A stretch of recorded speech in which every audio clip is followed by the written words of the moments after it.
Welcome to part 1 of my video game rewind series, where I'll be looking at the history of The Simpsons in video games. But that's a boring intro, so let's do it in the style of Troy McClure for all the Simpsons fans out there. Hi, I'm David of the Geek Battle Gaming YouTube channel. You may remember me from such hits as the weird versions of Street Fighter game series and the Is This Console Still Awesome in 2024 and Beyond video series. That was my best Troy McClure. R.I.P. Rest in peace, Phil Hartman.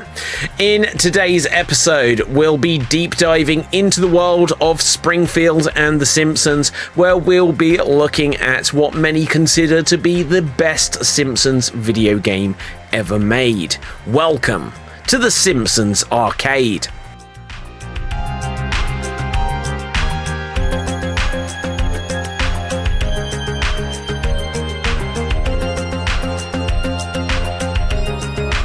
The Simpsons arcade game is one of the most loved arcade games of all time.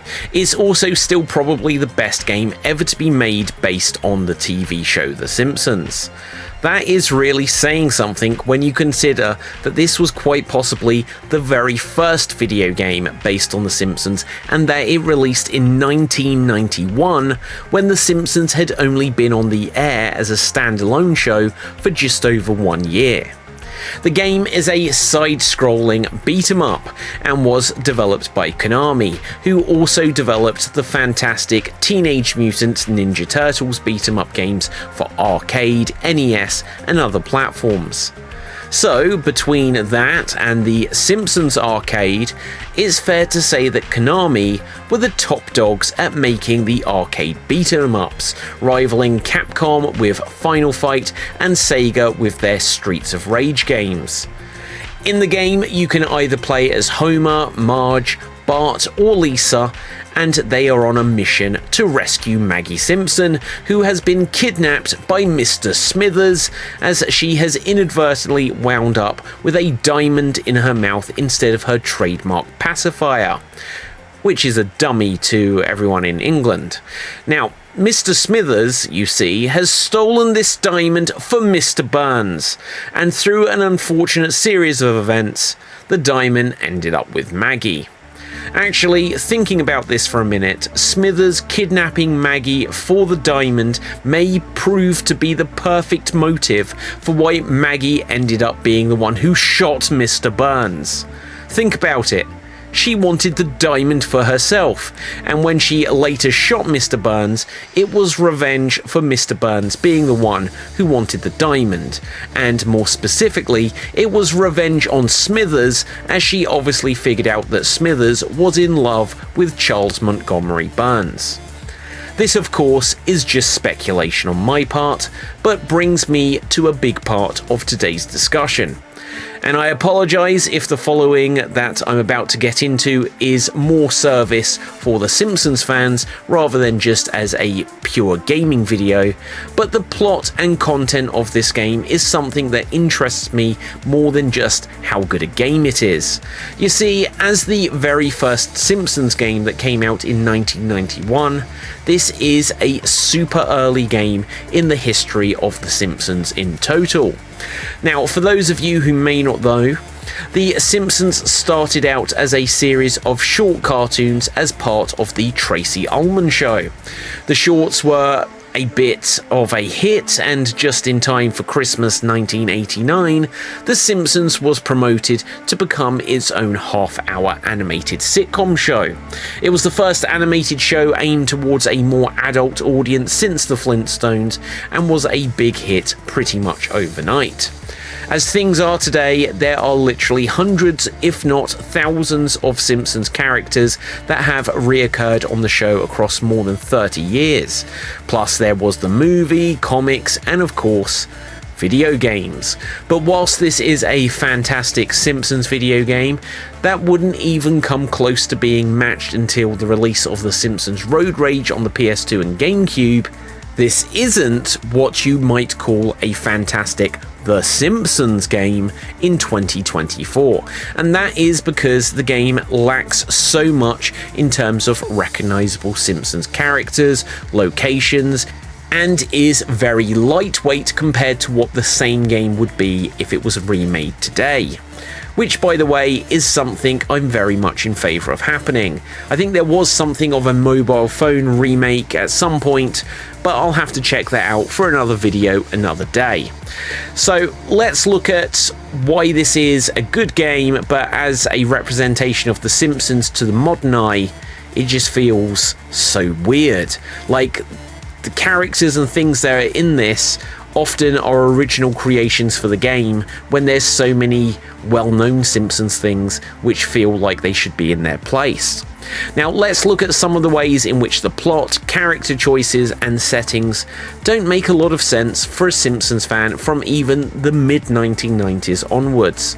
To begin with, why is Mr. Smithers stealing a diamond for Mr. Burns? We all know Mr. Burns is greedy and that Smithers is his assistant, but Mr. Burns is a multi-millionaire and Smithers stealing a diamond for him is fairly uncharacteristic for Mr. Burns' motives. Smithers, for some reason, also has blue hair in this game. It seems like it took the makers of the show a while to settle on who Smithers was, and in some early episodes he looks different to how he would eventually look as a standard. In one episode, for example, he is, I think, black or perhaps Asian compared to him being white. Well, I mean yellow, but you know what I mean. He's yellow in all later stories. In this, he has blue hair, which might even come up in one episode of the show.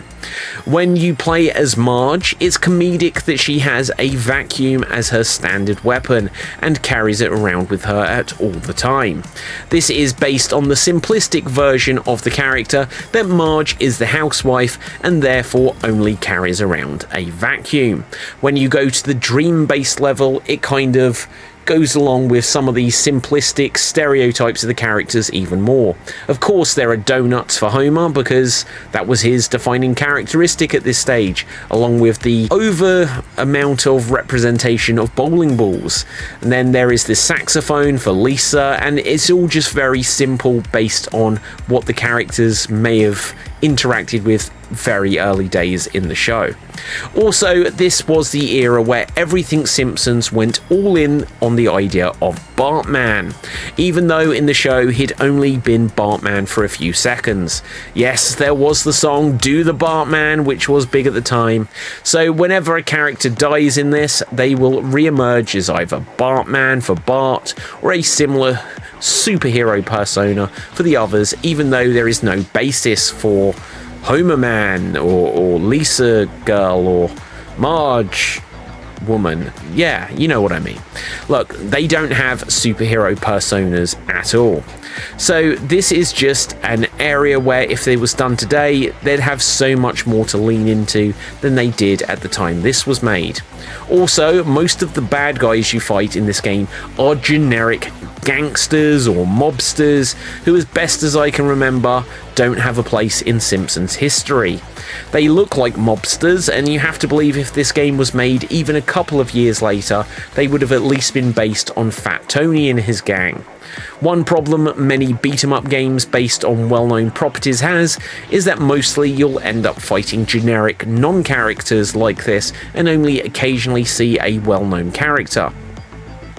It always makes me think of the Batman Forever beat-em-up game, and that comes to mind in this regard, as you'll only fight the likes of the Riddler and Two-Face as boss fights, and mostly you'll be fighting these generic clone characters. In the Simpsons arcade game, this is very much the same. You either have the fat guy with white hair or the skinny guy, and sometimes he has a hat, and sometimes he doesn't.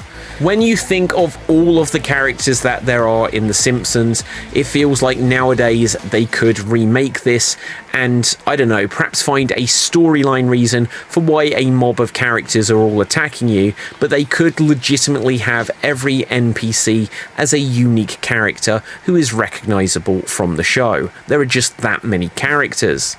And hey, wouldn't it be fun to think, oh look, I just beat up Uta, or I beat up Edna Krabappel, or I beat up Ned Flanders, or just anyone. Just make them all a mob. They've all been overtaken and they all come at you. Every single character is unique. That would be absolutely awesome.